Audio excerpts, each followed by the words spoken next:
você é assim, um sonho pra mim. E quando eu não te vejo, eu penso em você desde o amanhecer até quando eu me deito. Eu gosto de você e gosto de ficar com você. Meu riso é tão feliz contigo. O meu melhor amigo é o meu amor. E a gente cantar, e a gente dançar, e a gente não se cansa de ser criança. A gente brincar na nossa velha infância. Seus olhos, meu clarão.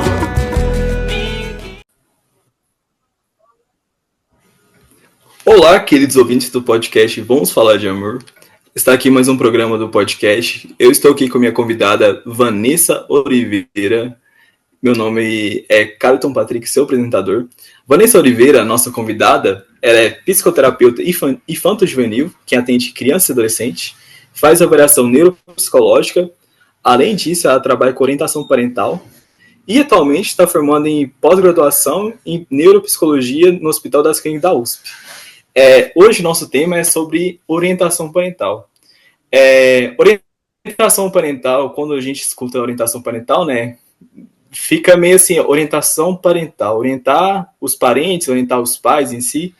Eu queria saber de você, Vanessa, o que seria orientação parental para quem não conhece o trabalho de orientação parental em si? Então vamos lá. Obrigada pelo convite, primeiro. É muito importante, muito gostoso falar de um assunto que eu gosto tanto e que é tão... Hoje está muito em alta, né, a orientação parental. Está começando a se falar muito sobre isso. E o que acontece? Na verdade, quando nasce uma criança, não nasce um pai e uma mãe pronto. E a criança, ela não vem com uma fórmula mágica de comportamento.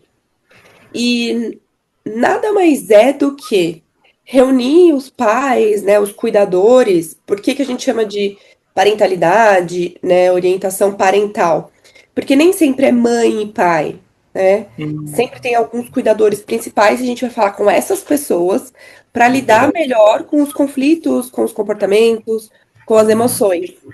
Então, normalmente eu falo que a gente sempre trabalha com orientação parental em psicoterapia infantil, não importa o modelo, porque se a gente não trabalha com os pais, a gente não tem um trabalho efetivo. Então, isso pode ser adequado para pequenas sessões por períodos, ou realmente um trabalho de orientação específico que você reúne os cuidadores para trabalhar questões que eles trazem, né, aflições. Então, é basicamente isso. Porque geralmente, quando pensa em quem cuida das crianças, filhos, a gente pensa geralmente nos pais, mas pode ser os avós, pode ser os tios, depende muito daquela formação familiar, né, existente, né? E quando a gente tem um cuidador, e é isso que é interessante, o comportamento, ele é moldado, né? Então, o comportamento, ele é um conjunto de emoções, do que isso te faz sentir, para depois ser uma ação, um comportamento. Então, quando a criança ela é cuidada por uma avó, ou os pais são separados, ela absorve diferentes tipos de educação, vamos dizer. Então, é importante isso, é importante a gente entender o que a criança está absorvendo. Por isso que a orientação parental é muito importante. Isso é verdade, porque, como diz a Bell Hooks ou Freud, em si, que a gente sabe sobre amor, a gente aprende na infância e acaba levando isso para a vida adulta. Para acabar sendo uma vida amorosa, com amor, ou uma vida violenta em si, né? Isso é super importante. E isso tem muito a ver com a orientação parental. Porque não necessariamente você precisa ter um conflito ou algo que está acontecendo para buscar uma orientação, né? Porque você está ensinando as crianças a como resolver conflitos. A gente tem conflito o tempo inteiro. De opinião, eu gosto disso, eu gosto daquilo, como a gente faz para lidar. Então, por isso.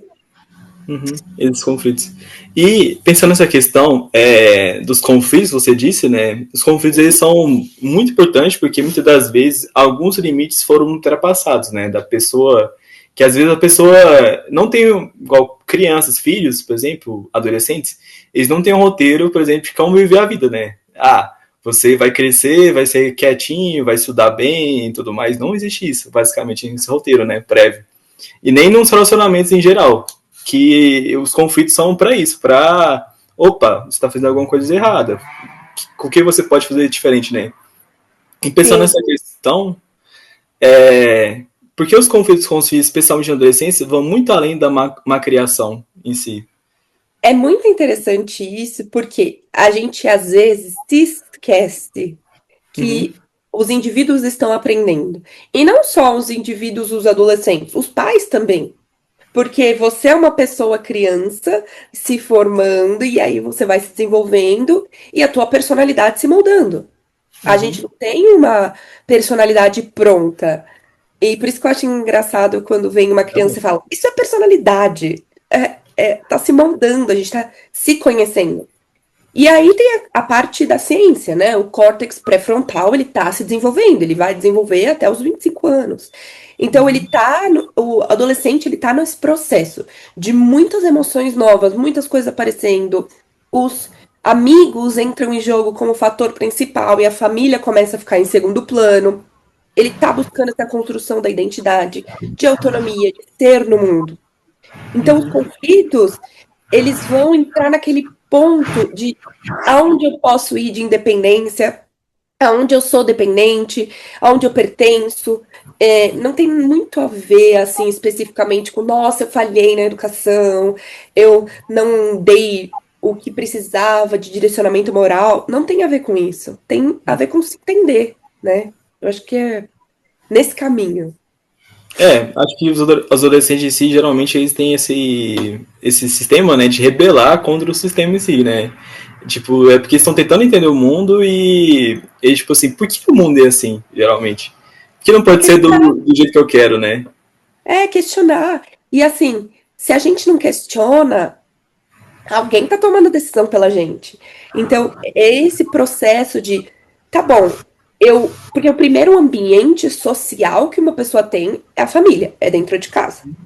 Quando ela começa a viver mais do mundo, que aí são esses amigos, que era parte da adolescência, que eles começam a ter uma semi-independência de sair com os amigos, enfim, eu começo a questionar o mundo que eu conhecia, a verdade que eu conhecia. Então, é isso. Não é só uma má criação em si. É muito maior. Verdade, muito melhor. Pensando nessa questão, o que está realmente em jogo nesses conflitos com os filhos em si, especialmente na fase da adolescência, essa questão? O que está em jogo, você diz o que a criação influencia, é isso? Em conflitos com adolescente, igual muitas das vezes os pais, eles. É uma fase que é mais difícil da criação, geralmente, como o que eu ouvo falar em si, em que há esses conflitos porque há um conflito de pensamentos de gerações também e há dificuldades, né, em si. E por isso tem esse dilema da má criação. Porque a questão é a seguinte: é aquela frase famosa, você quer ter razão Uhum. ou você quer resolver? Porque o que acontece? A gente, né, tende a repetir, né, o que a gente aprendeu. Então, você vai atrás de mostrar que você está certo, às vezes. Então, o conflito ele não se resolve, você não consegue entender o que o outro está querendo dizer, você está reagindo. E aí, o que a gente vive na infância, a gente coloca dentro das nossas crenças. O que é afeto? O que a gente está obedecendo? O que é autoridade? Eu estou tentando demonstrar minha autoridade, então acho que tem a ver com isso. Porque os conflitos ficam bagunçados para os pais também. Isso é Fez verdade. sentido? Fez Faz sentido. sentido? Ou ficou Faz confuso? sentido isso. E como você disse, né, a nossa própria criação acaba influenciando a forma como a gente vai lidar com os conflitos com nossos próprios filhos, né? Igual, por exemplo, se eu fui criado com uma criação com uma comunicação não violenta, de uma comunicação mais assertiva, eu vou acabar tentando trazer isso para a criação dos meus filhos. Mas se eu fui criada de uma criação, joga chinelo no alto, com comunicação violenta, seu vagabundo, não faz isso não, sendo mais... Bater, né? Bater de forma mais violenta, né? Eu trazer isso para minha criação. Como que você explica isso em si? A gente tem foi aquilo que eu falei, a gente tem uma tendência a repetir os nossos padrões, repetir as nossas crenças e o que foi aprendido. E mesmo que a gente repita ou reaja de forma oposta, a gente vai colocar as nossas crenças, os nossos... o que a gente tem intrínseco na gente na forma de educar. Então, quando o pai, a mãe, né, ou o cuidador, ele coloca a agressividade ou o próprio bater como forma de reagir, você está ensinando aquela criança, aquele adolescente, que é assim que você coloca a sua opinião, é assim que você educa. Então, a forma com que você se sentiu na infância pode se repetir ou não. E aí que tem aquele questionamento, né? Ai, nunca quero fazer igual meu pai e minha mãe. Ou não quero repetir, eu quero fazer tudo ao contrário. Ou meu pai e minha mãe estavam certo. E aí tem aquele que todo mundo fala e escutou algum momento da vida. Bateu e não morreu. Mas você não sabe o que isso gerou. Quando você vai estudar a fundo ou fazer uma autoanálise a fundo do que aquilo te gerou, você entende o quanto a sua criação influencia.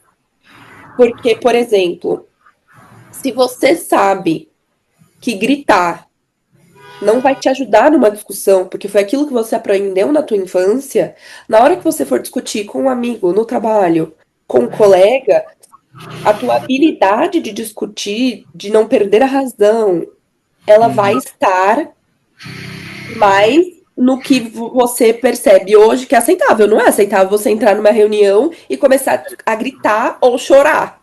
Isso não dá certo. Então é isso. O que a gente precisa entender, que é isso que eu falo puxando a sardinha de novo para a orientação parental, o que a gente precisa entender que a nossa criação vai influenciar em como a criança, o adolescente, vai lidar com o conflito e vai influenciar como ele lida com o conflito no mundo. Então a gente está moldando isso, né? E o mundo não é só no mercado de trabalho, não é só nos relacionamentos, é tudo. É a forma com que ele responde a um estresse no trânsito. Então, é muito importante. E saber lidar com conflitos, você aprender desde criança a saber lidar com conflitos, na vida adulta isso facilita bastante. Porque, como você disse, a gente vai estar com diversos conflitos no trabalho, no trânsito, nos relacionamentos. Igual se eu grito com a pessoa, isso já acaba gerando uma violência moral, às vezes até psicológica na pessoa em si, dependendo do grau da violência em si que a pessoa faz, né? Que isso acaba afetando as relações, isso é ruim, né? Sim, com certeza. Eu tava vendo aqueles vídeos que a gente passa sobre os pais, enfim, e eu vi uma menina falando sobre, hoje meus pais gritavam muito, né? Vivia num ambiente de grito, hoje eu tenho pavor de grito. E aí que tá aquilo que a gente falou. Você vai pro oposto ou você vai pro mesmo? Você pode ter pavor de grito e não repetir aquilo, ou você pode entender que é assim que você se comporta. E só gritar, só berrar, enfim. Isso a gente tá falando de um exemplo específico, mas para todas as outras coisas. Verdade. Ou às vezes pode repetir sem pensar também, né? Às vezes, principalmente. Na maioria das vezes, repetir sem pensar. Que a gente às vezes não sabe, não consegue. O impulso, né, da raiva ou da própria emoção, assim, a gente fala pelo que a gente aprendeu em si, né? Isso né? E vai acontecer. Mesmo que a gente estude, mesmo que a gente se eduque emocionalmente, vai acontecer. Porque tá dentro da gente o que foi aprendido. Então é um esforço para não fazer, mas vai escapar. É verdade. Uma coisa que eu lembrei que agora é da Super Nanny. A Super Nanny, a Super Nanny eu acho que é um belo exemplo de orientação parental. Assim, se for pensar, É, não sei o que que ela era, mas era tipo uma educadora em si que orientava os pais, né? uhum. E a forma como que ela lidava com certas situações de conflitos lá existentes, e eram conflitos até fortes, até, dependendo da situação, né? Igual impor limites, colocar de castigo, entender, é super importante, né, em si. Porque ela chegava, é engraçado, né, esse programa, ela chegava num ambiente extremo, que era uma Extremo. coisa, parecia, dava até aflição de assistir, né, porque parecia que tava todo mundo num caos eterno, e enfim. E é muito interessante você trazer esse exemplo, porque a gente não precisa de chegar nesse ponto. A Não. gente pode ir entendendo ao mesmo tempo. Porque o que acontece? Ali tava todo mundo no caos. Tava a Uhum. criança, tava o pai, tava a mãe, estavam os irmãos. Então ela chega para tentar colocar ordem, mas a gente precisa baixar a atenção para entender o que que a gente tá precisando colocar ordem, sabe? É igual a gente tampar só um buraquinho e tá caindo uma cascata em volta. Ah. É isso que a gente precisa entender. Uhum. E isso faz parte, né, dos limites, mas de uma forma menos caótica. Verdade. Não dá pra chegar na situação das pessoas que a Super Nana atende, porque aqui lá o casamento já tá falido praticamente, dependendo da situação. Os filhos já não sabem respeitar o pai. Aí Não queremos sabe quem é evitar. a autoridade, não sabe quem Autoridade. manda. Uhum. E é engraçado porque, por exemplo, chega alguém, você não sabe quem manda, né? Quem manda é uma palavra forte, mas você não sabe que regra seguir. Aí chega Uhum. uma pessoa que você não conhece e vai pôr um monte de regra ali. Qual é a chance da criança seguir aquilo? Isso é verdade. Tem que falar, faça isso. Aí a criança vai ver com um passe de mágica, tipo, vou seguir essa fada aqui. Isso também, né? Tem isso. É difícil. Pensando nessa questão da autoridade, sim, você disse, né? Que tem uma questão do quem manda e tudo mais, né? Por que é tão Uhum. difícil separar autoridade de autoritarismo na educação? O que está por trás dessa confusão? Então, eu vou tentar falar um pouquinho sobre isso primeiro, explicando Uhum. não bem rapidinho os estilos parentais. A gente divide os estilos parentais entre exigência e afetividade. Então, o quanto você exige de limite, de regras, e o quanto você demonstra o afeto mesmo. Uhum. Então, assim, como é que a gente divide um perfil autoritário de um perfil permissivo? O perfil permissivo, né, negligente, ele tem muito afeto, ou o negligente não tem a afetividade e zero exigência. E o autoritário só tem exigência, né? Então Hum. a gente divide mais ou menos assim. E tem os outros, o perfil democrático, que é o mundo ideal que a gente queria encontrar. Mas a autoridade, né, a exigência saudável para a gente entrar nesse perfil democrático, ele exige uma coerência, exige estar disponível para conversar, exige estar regulado emocionalmente. Porque uma pessoa, um pai, uma mãe, um cuidador desregulado emocionalmente, não consegue educar. Não consegue Só que o mesmo. autoritarismo, ele é uma resposta rápida, né? Aquele medo de perder o bastão, perder o quem manda. Então você responde rápido sendo autoritário.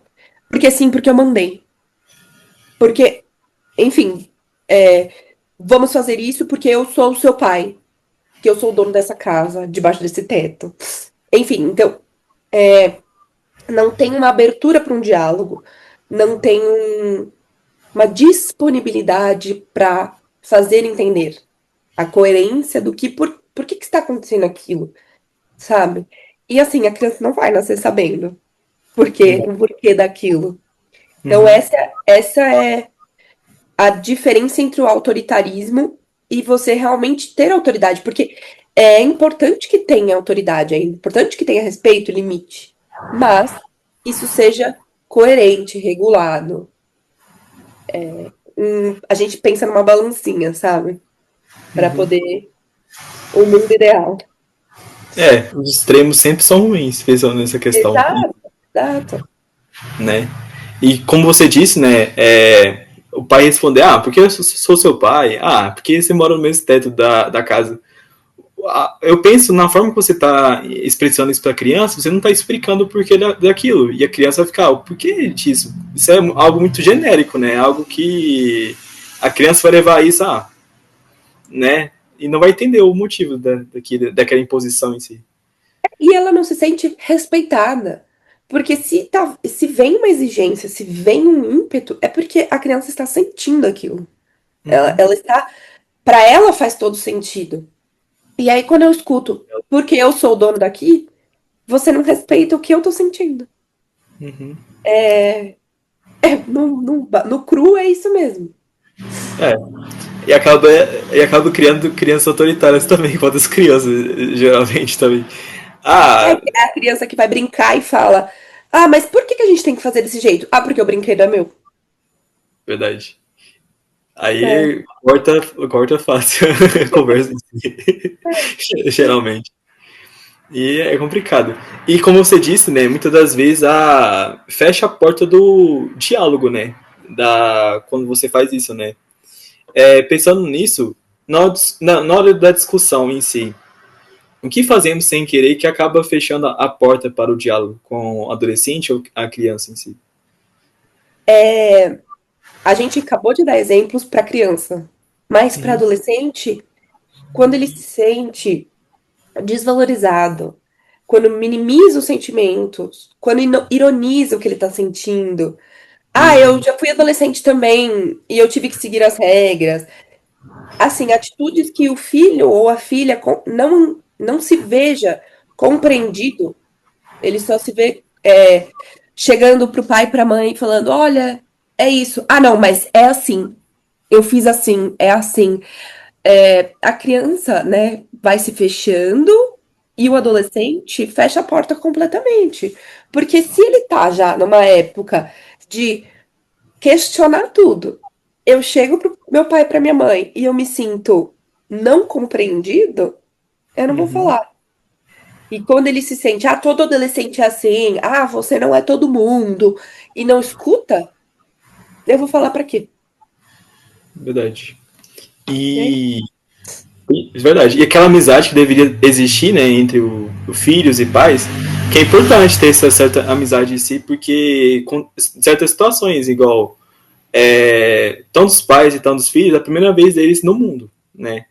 E perguntar para quem tem experiência em certas situações, igual de primeiro namoro, ou de faculdade, ou sobre a vida em si, né? Sobre a existência em si, para os pais, é importante ter esse diálogo aberto. E fechando essa porta, acaba não tendo, e acaba criando estranhos na mesma casa, né? Exato. E assim, eu parto do princípio que nem sempre o ambiente ele ele facilita esse mundo ideal.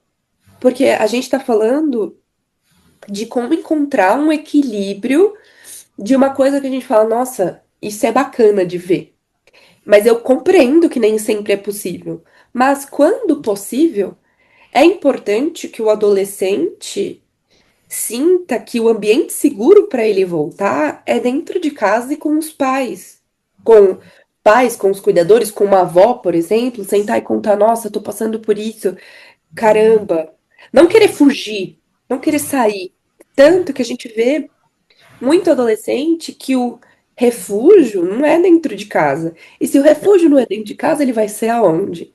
Vai ser no mundo, né? E aí, esse mundo que eu não sei viver ainda, esse mundo que eu não entendo ainda, e essa opinião que eu não formei ainda, é complicado e é perigoso. Perigoso. E aí, hoje, a gente, além de tudo, tem o mundo dentro de casa. Nessa tela que a gente tá. Isso é verdade. Então, ele vai procurar a opinião, se ele não é compreendido, ele vai procurar a opinião no Discord, em grupos que concordam com ele. Ele vai procurar no chat GPT. E assim, eu adorei o que fizeram em relação. Se você solta o teu filho no computador, você tá soltando ele no meio da Praça da Sé. E é verdade. Então, assim, ele vai buscar opinião, ele vai buscar ser escutado. E imagina o que ele vai buscar. Dá muito medo.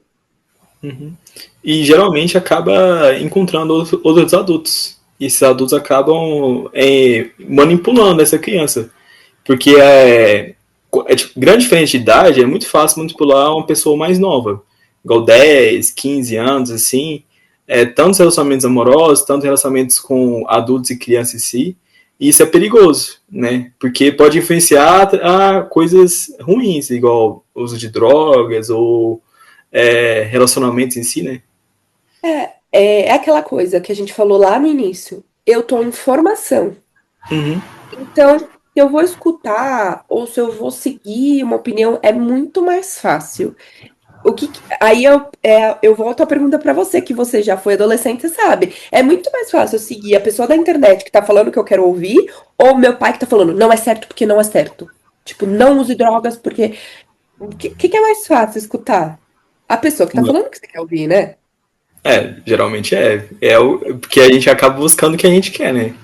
Exato. Aí a gente busca o que a gente quer ouvir, alguém que vai te agradar aos ouvidos.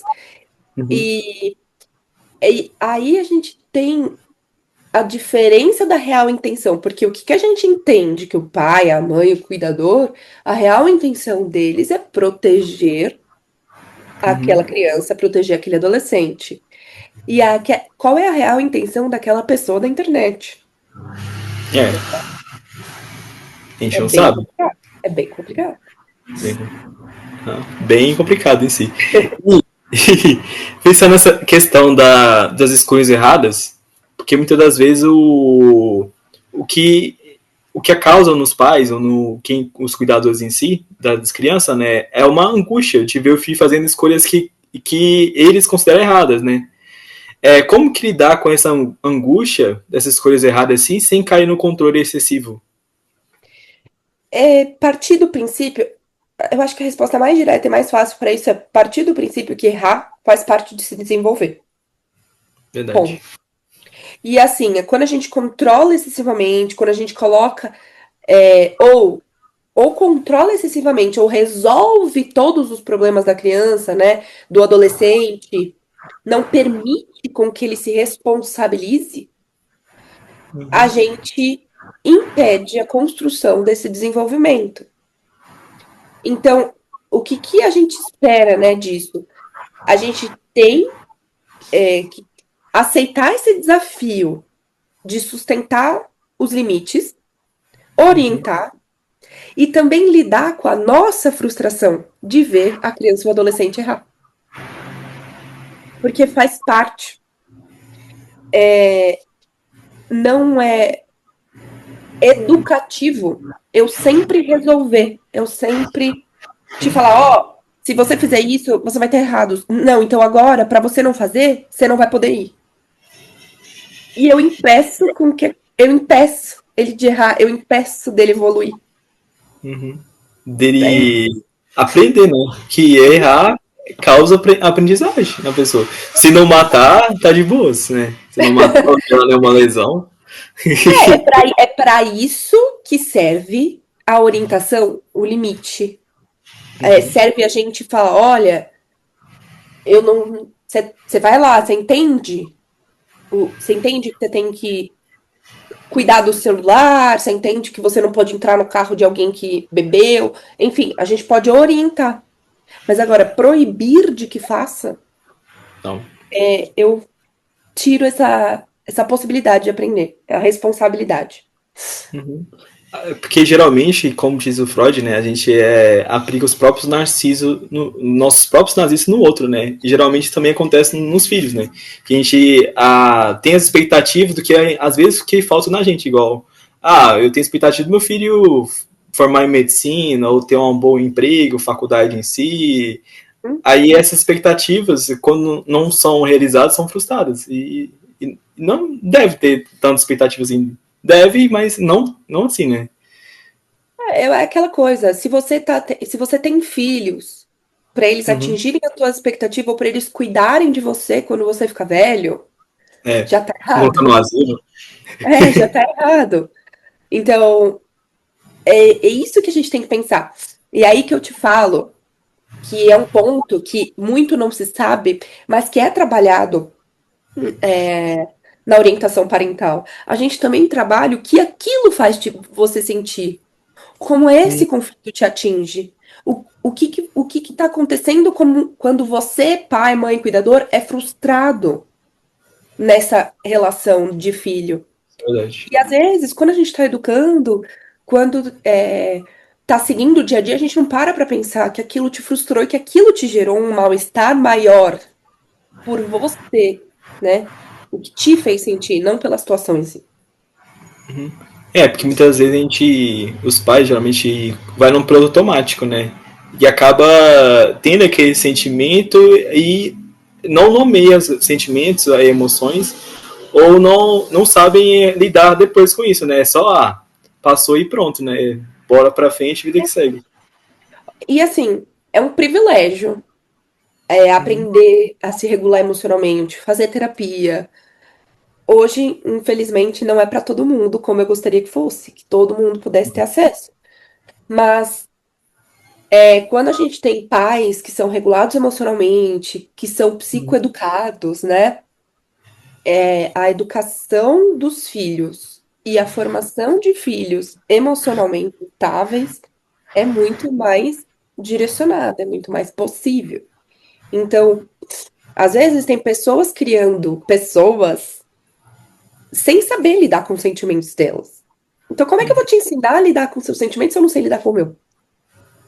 Então, assim, não que a orientação parental seja capaz de fazer um pai e uma mãe aprender a lidar com o sentimento, mas existe a gente ajuda a pessoa a visualizar aquilo para que depois ela faça uma terapia, para que depois ela consiga se entender, para melhorar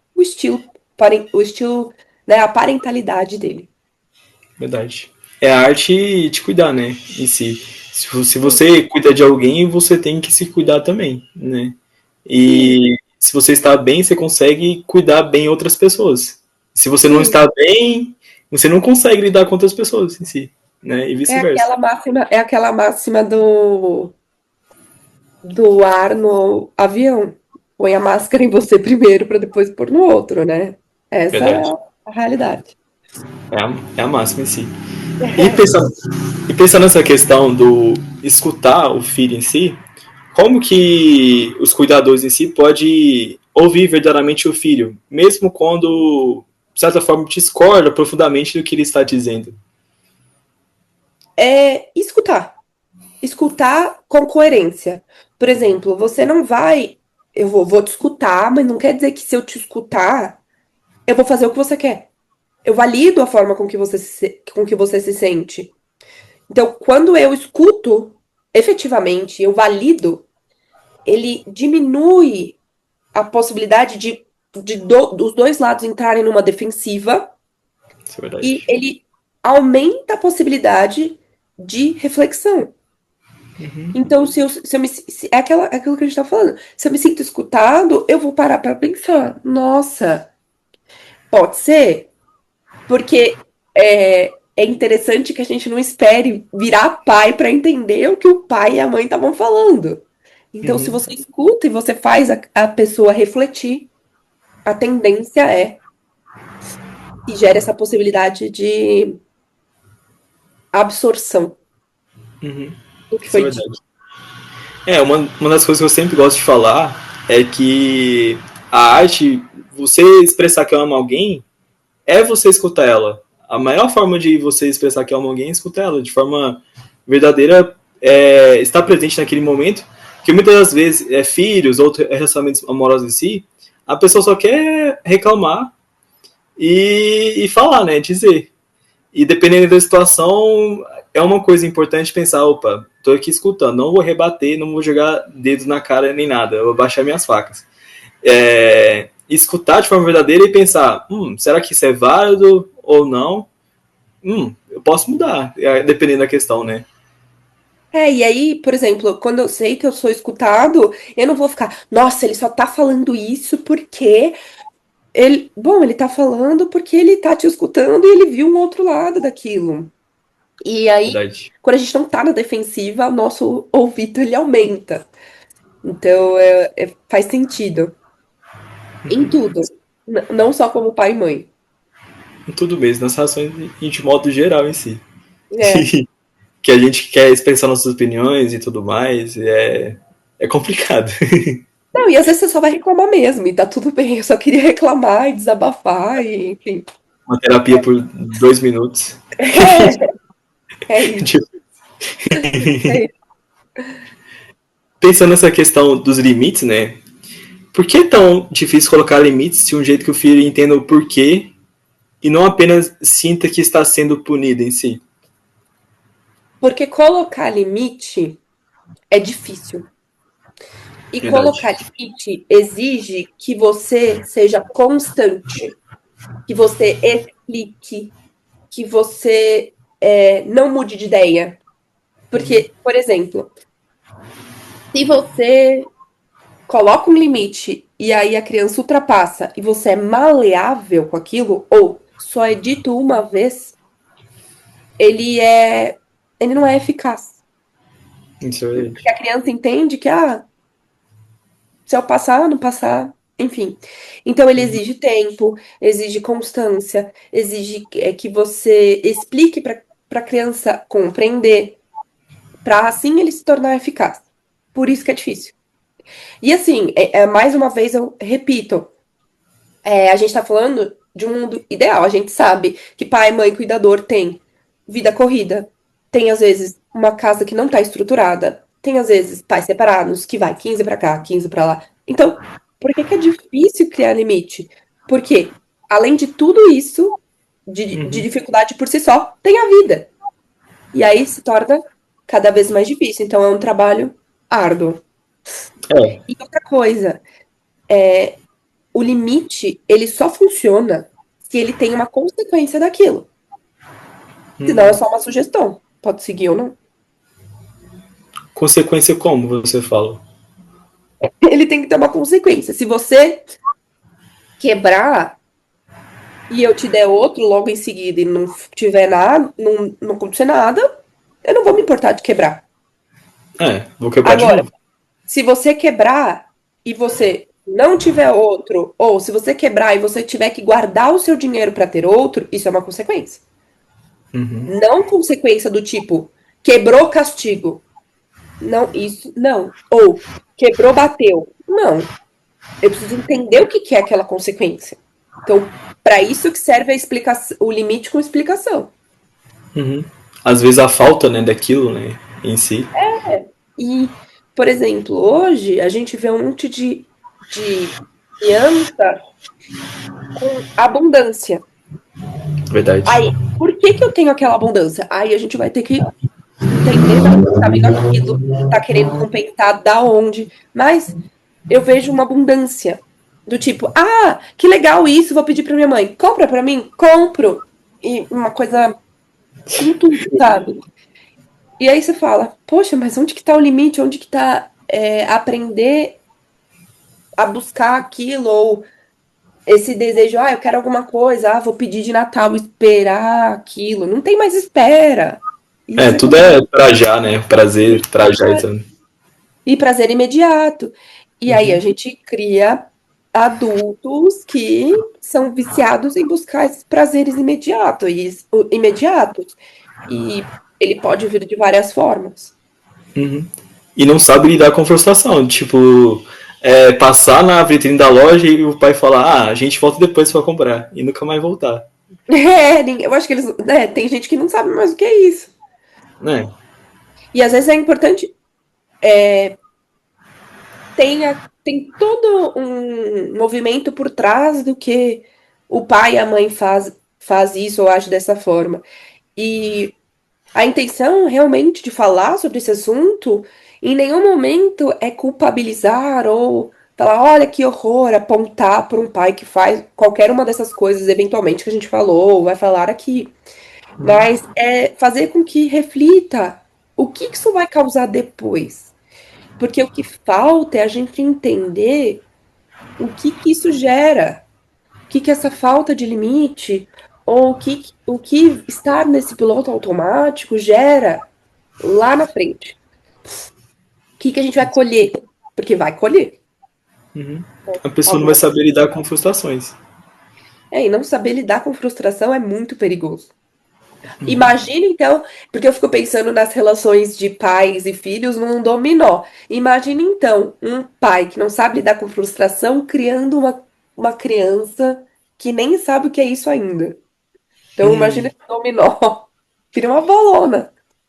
Queria E mesmo. aí é complicado. Por isso que a gente tá aqui. Verdade, está aqui.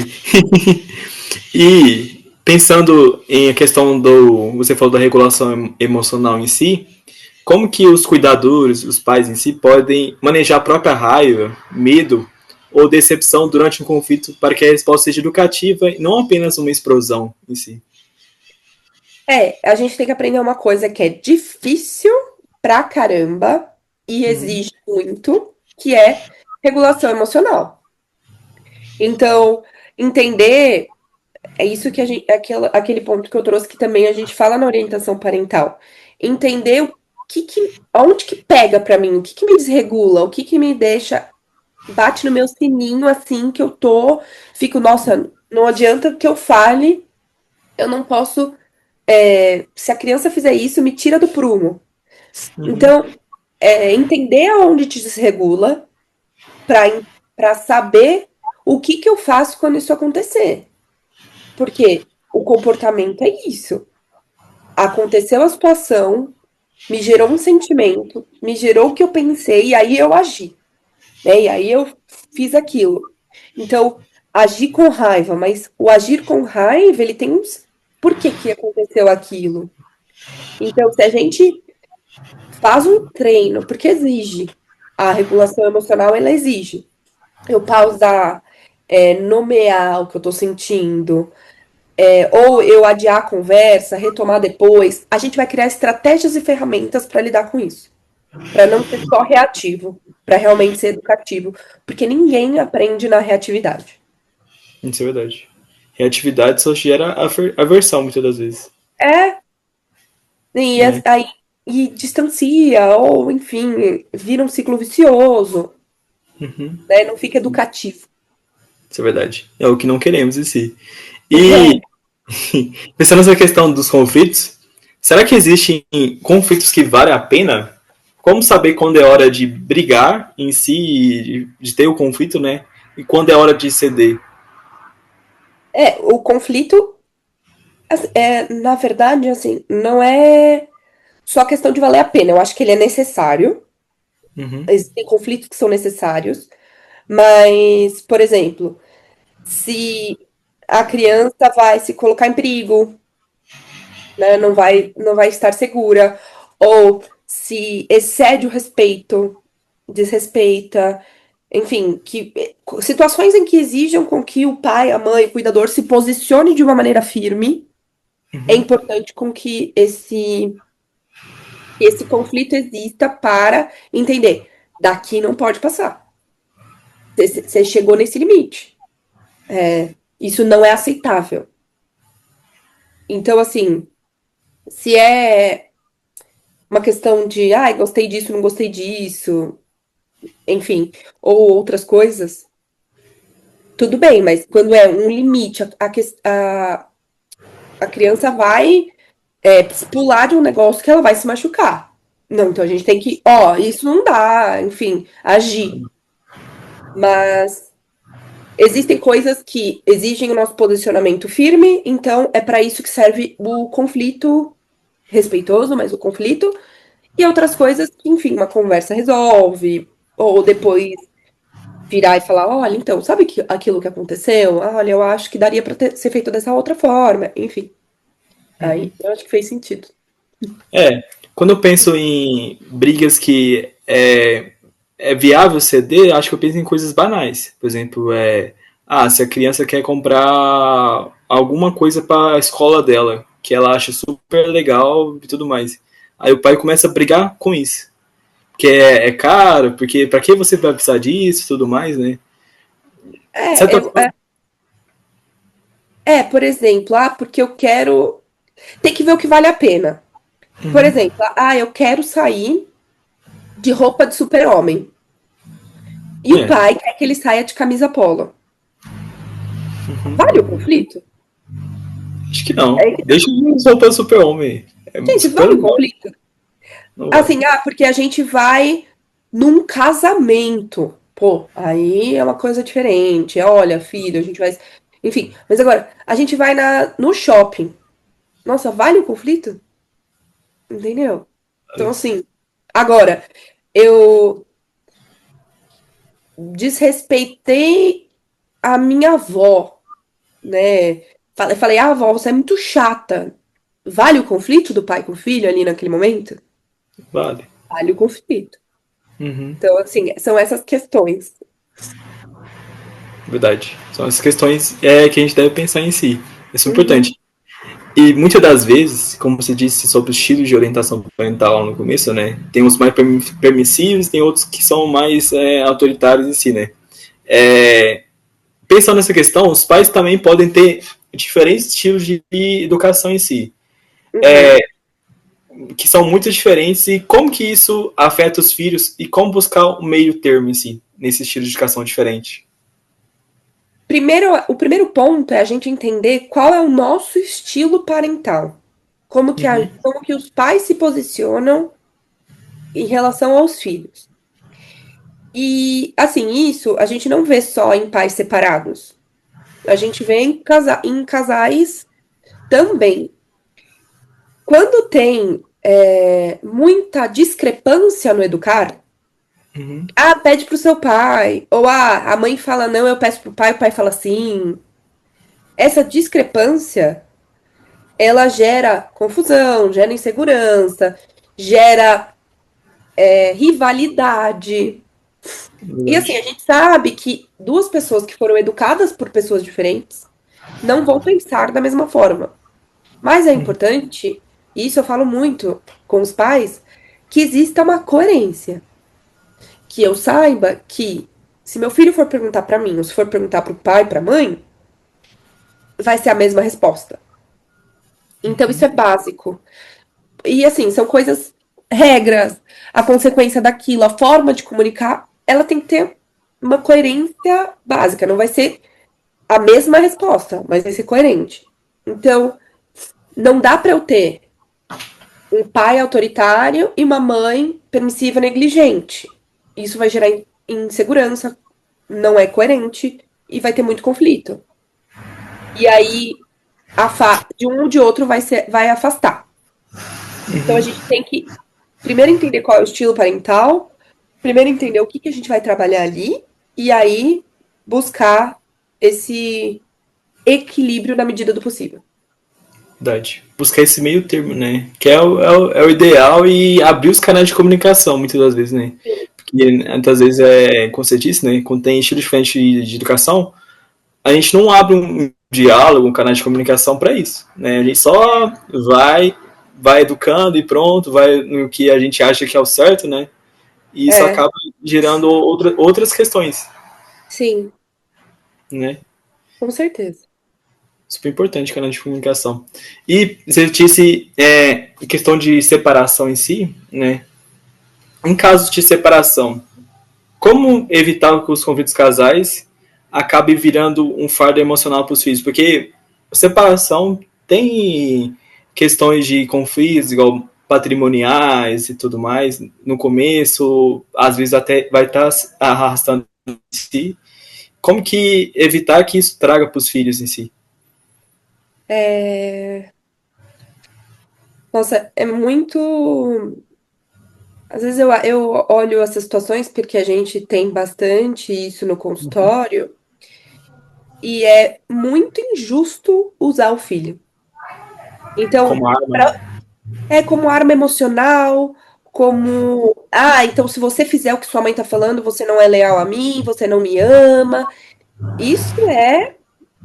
Primeiro que a gente entende que existe alienação parental quando excede isso. Mas às vezes são pequenas coisas que são feitas que acabam utilizando o filho como arma emocional. né? Como, você é leal a mim, não a sua mãe. Então, o foco sempre tem que ser a criança, não o ex-casal. Então, não importa se você odeia a pessoa com que você se relacionou, ou se você nunca teve um relacionamento com ela, existe a coparentalidade por isso, e ela tem que ser funcional. Tem que pensar na preservação daquela criança. É essa a prioridade. Então, assim, por mais que esse vínculo, né, conjugal tenha se encerrado, não existe um lado ou um outro. Você não tem que dividir a criança no meio ou ficar só de um lado ou só do outro. A gente vai ter que conversar. Exige uma educação emocional do lado de cá para não atingir essa criança, que não tem absolutamente nada a ver com o vínculo que os dois tinham. É Então, verdade. a proteção dos filhos tem a ver com isso. Com você, olha, tá bom, então se a regra é assim aqui, a regra tem que ser no mínimo parecida aí. Pra gente não confundir ainda mais essa criança. Porque muitas vezes muda a rotina, as regras mudam, vai de uma casa para outra, né? Isso Sim. acaba prejudicando a criança, né? E assim, na casa do papai ou da mamãe tem regra, mas na casa do outro, sem regra nenhuma, posso fazer o que eu quiser. E aí Sorvete toda depois, hora. então porque eu quero ficar com meu pai, então porque lá não tem regra, eu quero ficar com a minha mãe, porque lá é legal. Então, e aí tudo se perde. Isso é verdade. Isso é perigoso em si. Uma coisa que eu gosto de lembrar, em caso de separação sim, que a gente tem que trazer do exemplo do. Já assistiu a série This Is Us? Uhum. O exemplo da Kate e do Toby. Eles se separaram em si. Amor existiram, só que os canais de comunicação vão mudando, o amor não acaba segurando o relacionamento, né? Mas eles têm filhos que é um vínculo eterno, querendo ou não.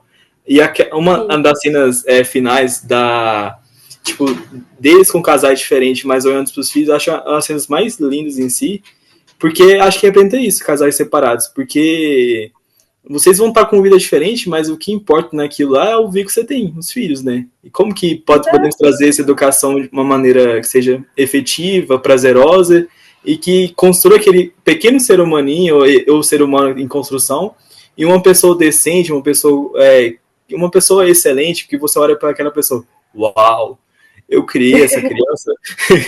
E aí também tem uma coisa que eu acho importante considerar, que a orientação parental, ela também vai nesse ponto. Eu não vou falar só com o pai e com a mãe e falar, olha, madrastas e padrastos estão fora, não podem. Eles têm que ser respeitados também. Então aí a gente entra nesse ponto, porque se você fica naquela rivalidade e você, não, eu não quero saber, não respeito o padrasto, madrasta, e aí, você tá criando uma criança que ela pode escolher, né? Uma criança, um adolescente pode escolher quem ele respeita ou não? Escolher o Então, time. assim, eu vou para casa do meu pai, mas eu só respeito meu pai. A madrasta eu não respeito porque minha mãe não gosta dela. Gente, você tá na casa da... Então, assim, é aquilo que a gente falou. Quando a gente vê um casal como esse, é o mundo ideal. Mas a gente tem que buscar esse equilíbrio na medida do possível, né? Supondo que tenha respeito, que é a prioridade. Super importante em si. E para pais exaustos em si. Porque muitas das vezes, como você disse, a rotina às vezes não deixa ter pequenos momentos de pensar sobre as emoções, sobre conversar com os filhos. A gente vai de maneira automática em si, acaba muitas das vezes não criando conexões com os filhos, né? Para que os pais exaustos, com rotina muito cheia, como que esses pais, esses cuidadores, né, podem criar momentos de conexão verdadeira no meio do caos do dia a dia? Pais exaustos, todos, né? Verdade. Todos os pais estão exaustos com alguma coisa. E assim, às vezes, não dá tempo. Às vezes tem um pai e uma mãe que sai antes do filho acordar e chega quando o filho já tá dormindo. E não é uma escolha, é trabalho, enfim. Ou o filho fica muito tempo da semana aos cuidados de avós, enfim, ou de alguém, de uma rede de apoio que é extremamente importante, né, nesses casos, ou todos. é escolher estar presente na medida do possível. É isso que faz criar essa conexão. Você colocar um pouquinho na rotina, estar plenamente atento, não usar o celular quando você está com aquela criança, encontrar coisas que vocês gostem de fazer juntos para quando tiver um tempo. Ai, eu sou assim, eu trabalho desde cedo até a noite, não vejo meu filho, mas aos sábados a gente vai na padaria tomar um café, conversar sobre como foi a semana, utilizar a mesa de jantar para conversar. O que é possível. Veja o que é possível. Eu sempre falo que a gente usa a orientação para adequar na tua rotina a possibilidade de ser, de estar, de conseguir ter uma presença emocional com o teu filho ou com a tua filha. Então, utilizar do que é possível para viver aquela conexão mesmo, sabe? Criar aquela conexão. Verdade. Usar as ferramentas que tem, né? Possível em si. Fazer o que É. pode. Fazer o que pode. Não tem o que fazer. Tentar criar esses pequenos espaços de tempo para criar pequenos momentos perfeitos, né? Na vida em si. Né? E eu acho que às vezes a gente os pais se culpam muito, muito, o tempo inteiro. Então, vamos fazer o que dá. Dá só para fazer isso por enquanto? Tá bom, vamos fazer isso. E são pequenos passos para o seu filho entender que, poxa, você precisa trabalhar, mas quando ele precisa de você, você tá ali. Ou, nossa, eu não vejo meu filho, mas ele aprendeu a ler agora, eu vou deixar um bilhete todo dia de manhã para saber que eu passei aqui e deixei um beijinho para ele. Enfim, uma coisa pequena, mas que faz a diferença. Isso é verdade. Uma coisa pequena faz toda a diferença, sim. E para criar conexão. E pensar no conflito. Como um conflito bem resolvido pode, na verdade, acabar fortalecendo o vínculo entre pais e filhos em si. Assim, quando a gente resolve um conflito com respeito, com escuta, com um diálogo, a gente entende que não importa a diferença da opinião ou o erro, né, ou ter feito algo errado, a nossa relação não muda. Existe a confiança, tem uma segurança. Porque também tem aquilo do, tô decepcionado com você, não sei se consigo confiar em você. Você deixa a criança ou o adolescente totalmente inseguro emocionalmente, entendendo que ele não pode errar, que ele vai te decepcionar. Então, quer dizer que nosso relacionamento, o relacionamento com meu pai e com a minha mãe não suporta isso? Não suporta que eu erre? Não suporta que eu pense diferente? Então, sem essa boa resolução, isso vai gerar insegurança, vai enfraquecer a confiança, tem a ver com isso. Então, como que esse conflito bem resolvido vai ajudar? Ele vai deixar meu filho mais seguro. Ele vai trazer a gente para mais perto, né? Nossa confiança um no outro, independente da diferença de opinião. Isso é verdade. É super importante isso. E ter essa noção em si. Muitas das vezes também a questão do perdão é algo muito difícil a gente ter o perdão, a gente perdoar outras pessoas. Às vezes é até difícil mesmo a gente perdoar nós mesmos, a gente autocritica, nossa, eu sou horrível, eu sou um monstro e tudo mais. E isso também acaba levando para outras pessoas. Pensando nessa questão, qual que é o papel do perdão e do recomeçar na relação familiar? Como os pais podem se reparar depois de uma discussão em si? Se o pai ou a mãe estabelece um patamar onde eu nunca peço desculpa, eu nunca erro, eu nunca reconheço, nossa, filho, papai estava um pouco bravo, me excedi aqui, desculpa, né? Vamos retomar. Se ele não se responsabiliza emocionalmente pelo erro, como que eu crio as competências para o meu filho se responsabilizar quando ele erra? Porque é impossível a gente pensar que o pai e a mãe não erram. Mas se o meu pai e a minha mãe nunca pede desculpa e sempre assume, né, essa postura do eu não erro, como que eu vou ensinar o meu filho a se responsabilizar emocionalmente pelos erros? A saber reparar, a saber começar do zero, a saber falar, nossa, me excedi muito, desculpa, sabe? Porque vai acontecer. Então é aí que tá esse papel. É pra isso. Isso é verdade. E tem que construir isso, racionalizar nossas ações em si e pensar, será que eu agia de maneira que eu extrapolei o seguinte? E ter essa noção, né, de responsabilizar e, opa, fiz errado, né, às vezes pedir desculpa, né, pela ação. Não, e a partir do princípio que essa pessoa que você errou, ela é uma outra pessoa. Porque, não vou pedir desculpa para uma criança. Gente, isso não existe. Você tá ensinando a ela que Não. você não precisa pedir desculpa. Então, quando ela chegar nessa posição, ela também não vai precisar. E não é verdade. Então, eu tenho que partir do princípio que eu estou conversando com uma outra pessoa. Então, assim, nossa, falei o que não devia. E acontece, tá tudo bem, ninguém é perfeito. E é muito difícil de manter uma postura perfeita quando você começa a, nossa, eu sou o pai, eu não posso errar, eu tenho que fazer tudo certo, eu sou o dono da verdade. Nossa, dá muito trabalho essa postura. E é difícil de manter. Verdade. Uma coisa que eu lembrei aqui agora você falou do perdão em si, né? A própria educação sexual também traz isso, igual se você vai limpar o bebê ou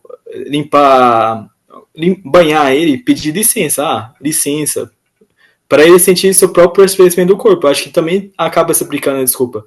Se a criança tem noção do seu próprio corpo, ela não vai acabar sofrendo abuso, tentando evitar, sabendo, opa, se ele me tocou, isso é errado, né?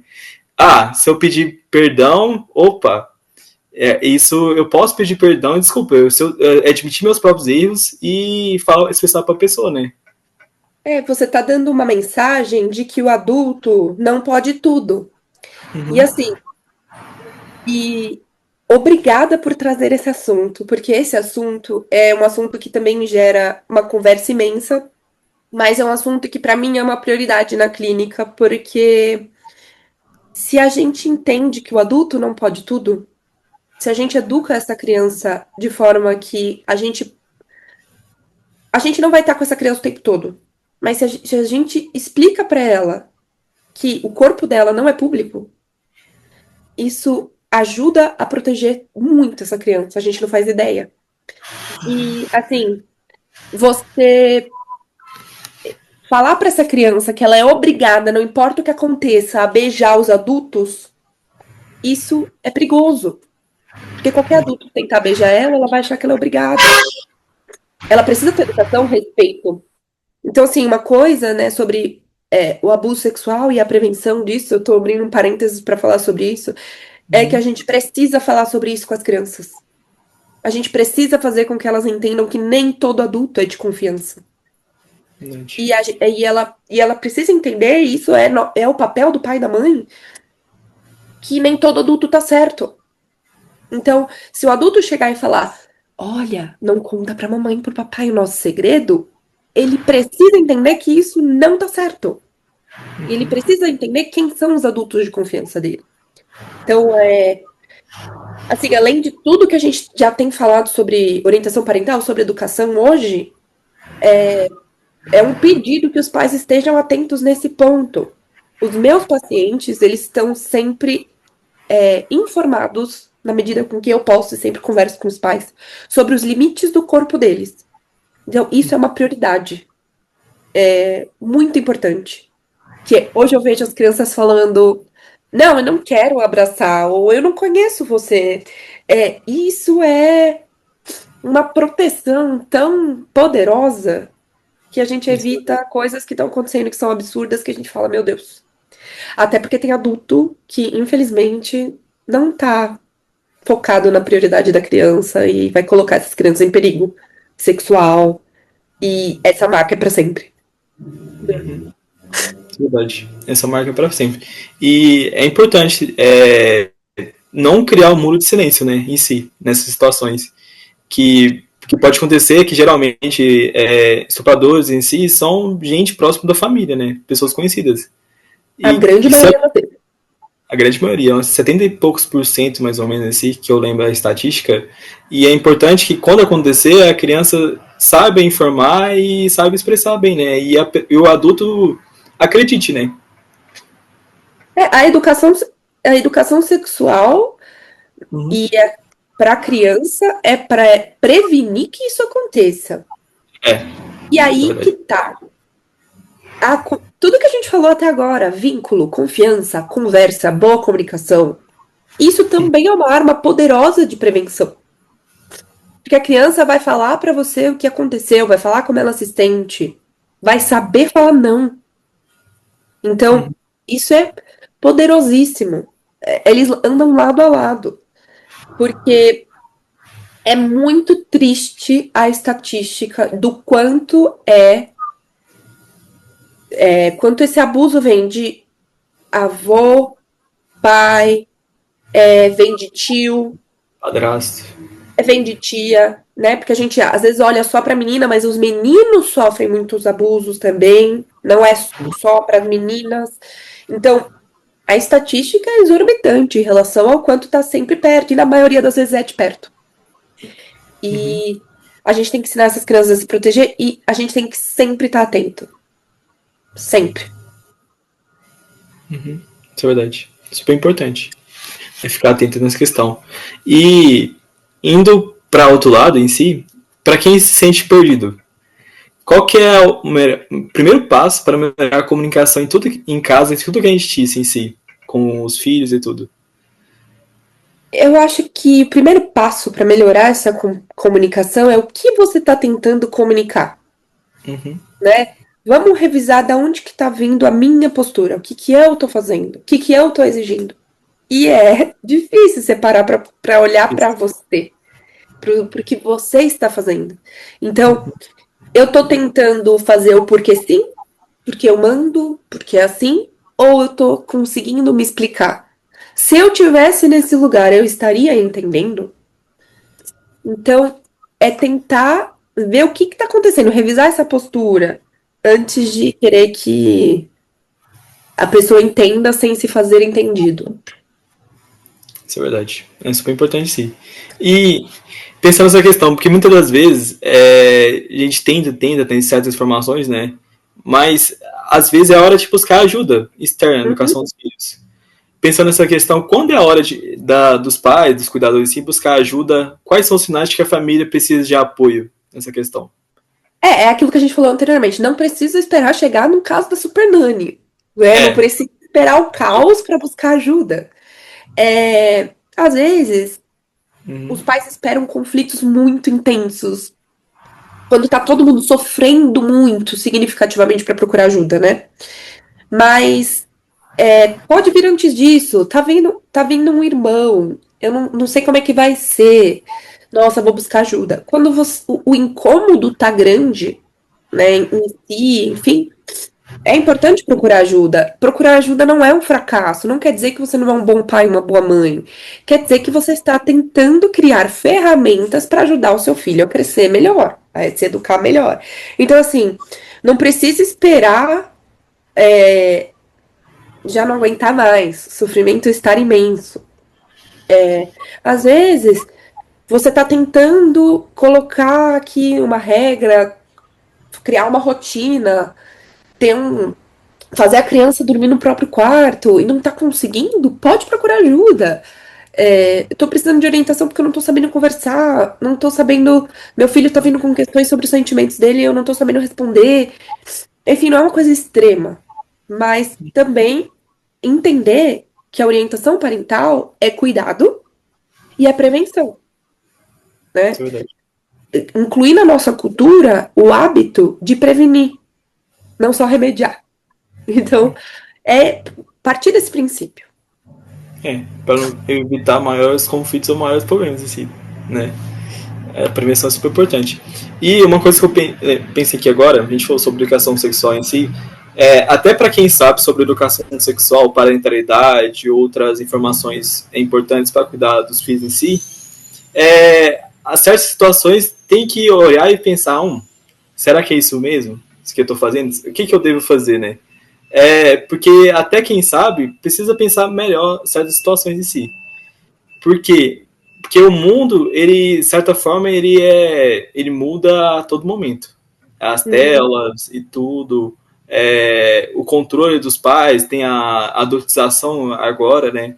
E é uma questão que os pais devem tentar não se sentirem sozinhos em si, nessa criação dos filhos, né? Mas buscar ajuda, buscar informação importante para que lida com esses momentos que se sente inseguros ou não tem informação pronta, né? Às vezes.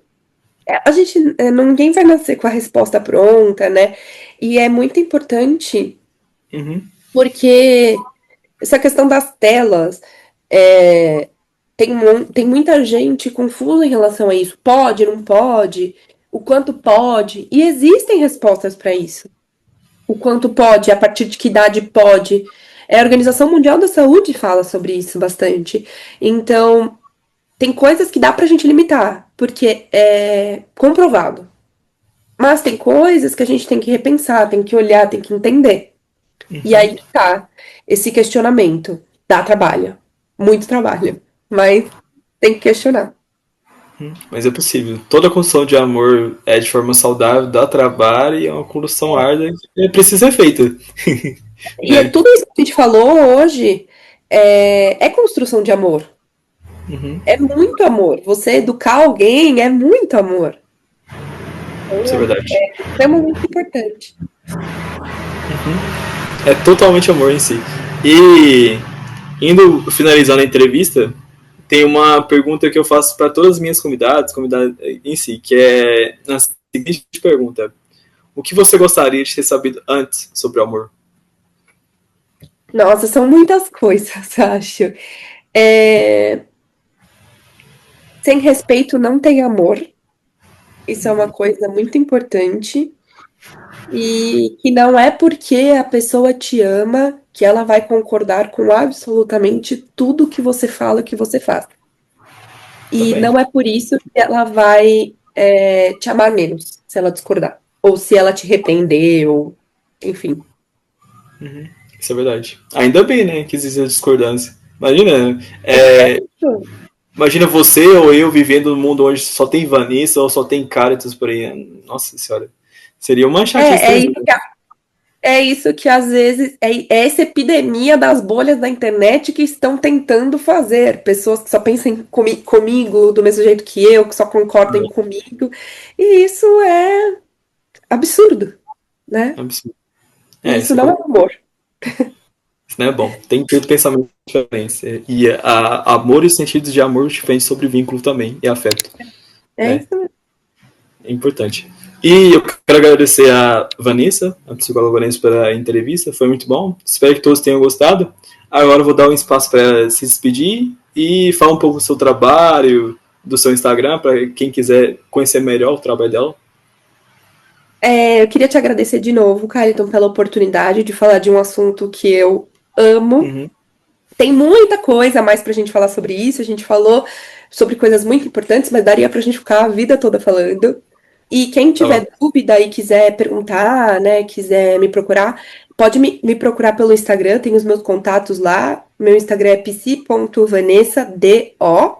Então, se quiser conversar sobre isso, marcar pra gente falar sobre orientação parental ou qualquer outra questão que tenha surgido depois dessa conversa, estou à disposição e espero que mais e mais pais, cuidadores procurem por orientação parental para a gente criar um mundo de pessoas mais reguladas emocionalmente, mais educadas emocionalmente, para a gente poder viver numa sociedade melhor. Verdade. Qualquer coisa vai estar na descrição do seu Instagram também. Tá bom, muito obrigada. Por nada. Espero que todos tenham gostado da entrevista, que tenham cada vez mais saúde mental e vocês, cuidadores e pais, com mais regulação emocional sempre ao cuidado dos filhos. E até os próximos programas. Até mais.